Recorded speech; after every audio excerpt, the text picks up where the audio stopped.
10 things I want to say to a black woman.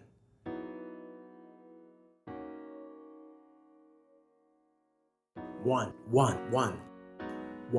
I wish I could put your voice in a jar.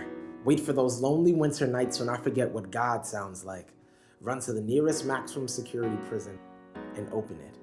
Watch the notes bounce off the walls like ricochet bullets, etching keyholes into the sternums of every brother in the room, skeletons opening rose blossom beautiful to remind you that the way to a black man's heart is not through his stomach, it is through the heaven in your hello. The echo of unborn galaxies that pounces forth from your vocal cords. He melts ice grills into oceans, baptizing our lips, until harsh words fade from our memories, and we forget why we stopped calling you divine in the first place. Two. When I was born, my mother's smile was so bright it knocked the air from my lungs, and I haven't been able to breathe right since. It's something about the way light dances off of your teeth. The way the moon gets jealous when you mock her crescent figure with the shape of your mouth, queen. You make the sky insecure, self-conscious for being forced to stare at your face every morning and realize that the blues of her skin was painted by that symphony doing cartwheels on your tongue. Three.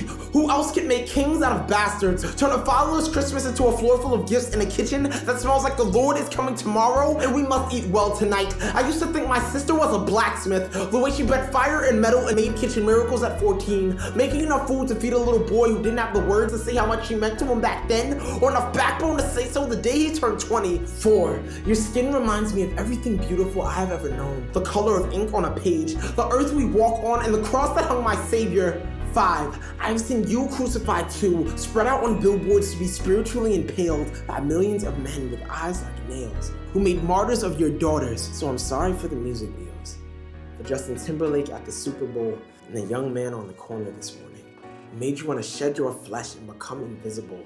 Never doubt that he only insults you because men are confused, and we're trained to destroy or conquer everything we see from birth.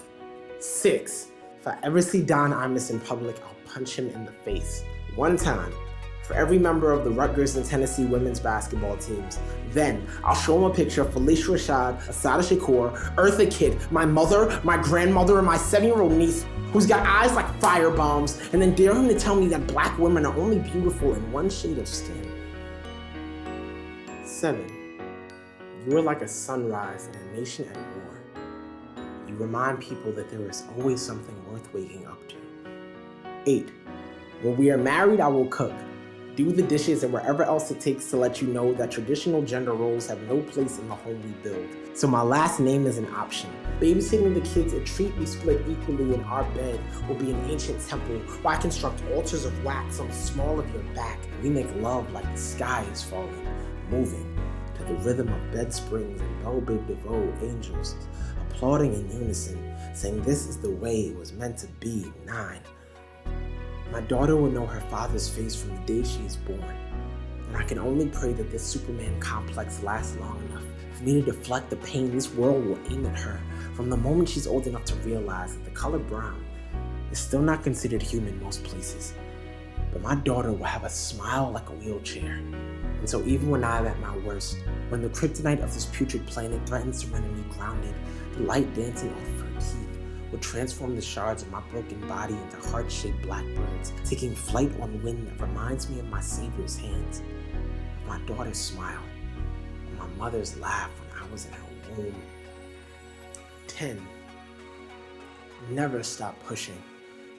This world needs you now more than ever.